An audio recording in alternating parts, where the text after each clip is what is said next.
words. This picture is worth 1,000 words. These beagles were rescued, 4,000 of them, from the Envigo facility in Virginia.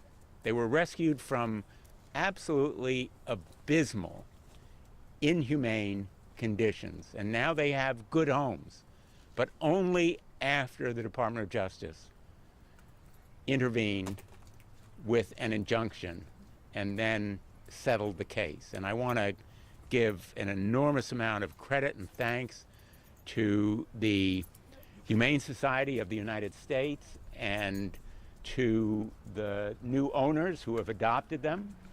I'm going to be quick because I'm not sure of the attention span of our four-legged guests, but I can guarantee their attention span is longer than that of most senators. So I want to welcome Kitty Block and Sarah Amundsen of the Humane Society of the United States. Will soon be joined by my colleague, John Kennedy of Louisiana. Mike Quigley, whose leadership in the House is so integral, will not be able to join us because of what's happening over there. And I can tell you, if these folks were in charge, they'd have a speaker by now. I want to welcome Cricket, Mila, Oliver, Millie, and their friends. And this is truly a joyous occasion. But it is joyous only because of enforcement by the Department of Justice. What we're trying to do in the Better Care for Animals Act is essentially give the Department of Justice the tools it needs to effectively protect animals. I'm an enforcement guy. Most of my career has been spent in enforcing the law as a prosecutor, first as a federal United States attorney and then as Attorney General of Connecticut. And we all know the law is dead letter unless it is effectively enforced. And that's what we need in the area of animal protection. Right now, the Department of Agriculture can enforce the law, but it lacks the resources to do it and, frankly, the expertise. Only the Department of Justice can afford truly effective remedies in federal court against the kind of breeders, exhibitors, dealers who abuse or neglect animals. We all know this mistreatment is ongoing. It is unacceptable.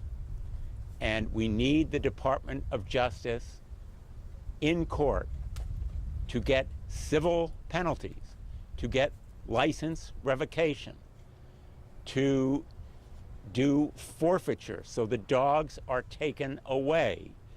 None of those remedies was available to the Department of Justice in this case. The dogs were rescued because of an injunction that was sought and then a settlement that was pursued. We need more effective remedies to protect these dogs against the blatant kind of abuse, putting profits above the welfare of these animals. And we're talking about basic well-being, health and safety of animals who need and deserve care and protection. I'll just close by saying I think we are measured as a society by how we care for these kinds of animals. We are accountable for how we protect animals in our society, and we owe them better than we're providing right now. The Department of Justice can be on the job. We need a cop on the beat to protect animals, and only the Department of Justice, with civil penalties and other kinds of effective action in court, can provide that kind of cop on the beat to protect animals against the abhorrent mistreatment and abuse that Envigo imposed. And it's happening all around the country.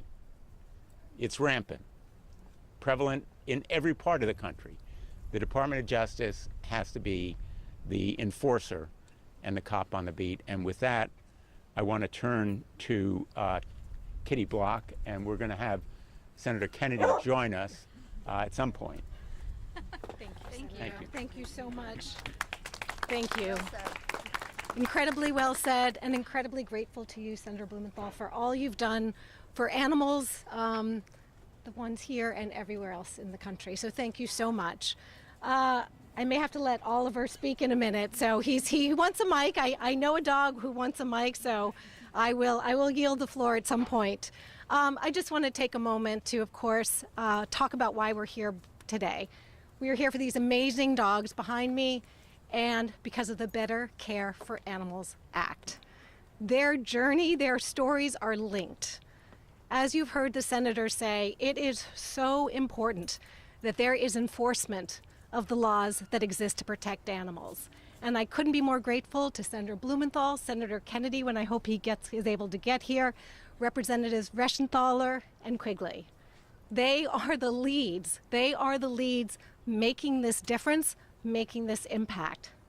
I want to thank the families who are here today, who have brought these animals, rescued them, and given them their incredible forever homes. Humane Society of the United States was there when we got a call from Department of Justice. I remember my colleague saying, "Can you help with 4,000 rescued beagles?" And I was like, "Come again? What is that number?" But the sad thing is, there are so many dogs like the ones behind me. There are thousands of animals in these breeding facilities all over the country. Envigo is raising them for testing that we're going to be fanned out throughout the country. What the Department of Justice found at the Envigo facility in Cumberland, Virginia, was terrible. As you've heard, mother beagles were deprived food, puppies died from exposure. There was little to no veterinary care. That's unacceptable. It is on all of us. It is on the federal government to make this change. We have to be able to enforce the laws that we have. And again, it's not just breeding facilities for animal testing around the country. It's puppies in puppy mills and their moms. It's wild animals in roadside zoos. The list goes on and on. It cannot be the job of one agency to do this work. It's impossible. It's impossible. What the Better Care for Animals Act does is make it accountable for another agency to step in, have the tools they need to do the enforcement. Department of Justice has shown their willingness and their mettle to step in and help. We've got to make it easier. We have got to pass this legislation so we can help not just beagles like these and others, but so many animals around the country that need the enforcement to be able to survive and live a life they deserve. So thank you. I don't see Senator Kennedy here yet, so I will turn this, yes? It's coming. All right, I might just do a little, say hi to the beagles. Senator Kennedy is approaching, and thank you for staying with us, because I also want to make sure that you hear from my colleague, Sarah Amundsen, who is president of Humane Society Legislative Fund. So, Senator. Oh, you are such a sweetie. All these people, come here. We'll call on Sarah if you're not ready to go forward. Come here. Come here. Come here. Oh, you want me to go next? You go next, please, Senator. The floor is yours. I really. Oh, there you go. Tell them. Trash talk them. This is an important bill. It's important to me personally because I like dogs and animals better than people on a bad day. And I tell some of my friends in the press when I'm walking over in the morning, they'll try to ask me a question. And I'll tell them, I'm only talking to my dog today, and that's it. You know, how we treat God's creatures of a different species tells a lot about the character of us as members of our species, and frankly of us as Americans.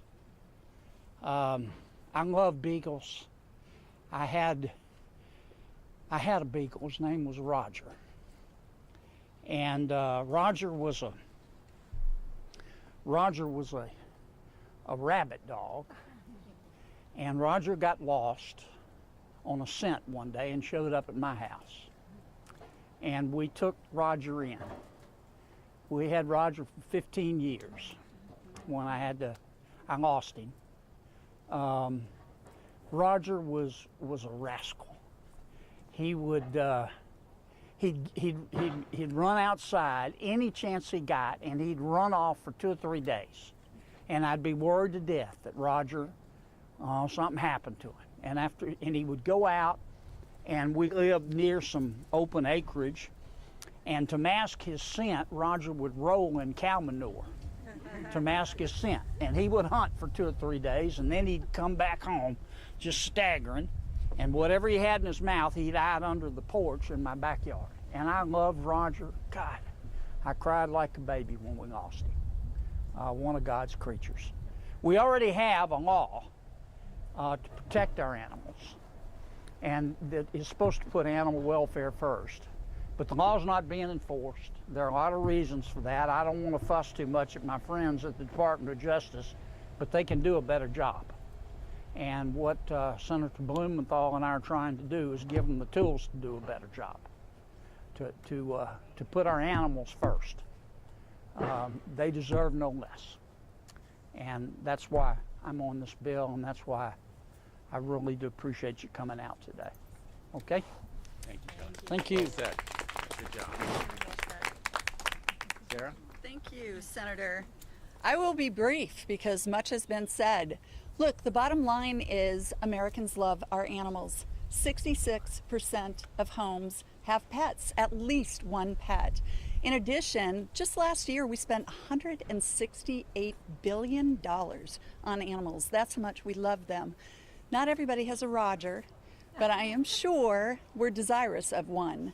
The bottom line is USDA as an agency cannot enforce the Animal Welfare Act in the most appropriate fashion. It really requires the leadership of these 4 members of Congress. And keep in mind, they're not just U.S. senators and U.S. representatives. You've got a former attorney general, a former special counsel to his governor, a Navy JAG judge, and an attorney that recently helped pass the Big Cat Public Safety Act with Senator Blumenthal. Thank you very much. And part of what this bill is going to do is ensure that those bad actors you saw in Tiger King no longer own those big cats, but also for any other animals they own. If they get themselves in trouble under the Animal Welfare Act, the Department of Justice will have a new toolkit to crack down on them. So I say to you, in this confrontational time here on Capitol Hill, this is a bipartisan, bicameral effort to ensure that animals are protected the way that you and I want them to be. Thank you so much for coming. Thank you. Thanks, Sarah. We're happy to take your questions. And you can ask questions for some of our friends here too. You know, there's an old saying in Washington, if you want a friend, get a dog. And I think we're proving the truth of it. But I would just close on the note that Sarah raised. At a time of dysfunction and division, we ought to be able to come together to protect animals and to make sure that our laws are effectively enforced. So penalties for people who break the law, license revocation to stop lawbreakers from continuing, and effective measures to deter these kinds of violations. That's all that we're seeking, and it is totally bipartisan. I think we are all really invested and engaged because I can't imagine a better cause. We have about 6 members of the Senate and I don't know the precise number of the house, but we've just introduced it, and I expect that support will be building. A lot going on in the world right now, obviously, but we're going to try to focus attention on this measure. Okay. Nothing more important than this, though. If you know senators, talk to them. Shame them. Make them feel bad. There's no reason we can't pass this. It's the right thing. Thank you all. Thank you, guys.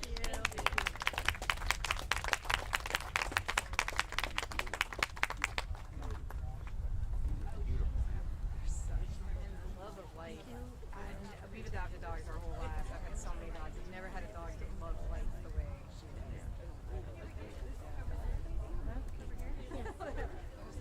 Take a nap. This is exhausting. I don't know how y'all do this All the time. these people. I know. I'm actually our parents. Don't run over anybody, man. We don't have to run over everybody. Yes! Oh my God, she would. Oh, she would love it. Love it. Yep, just went to center. With the two of them, let's make sure we get some giggles.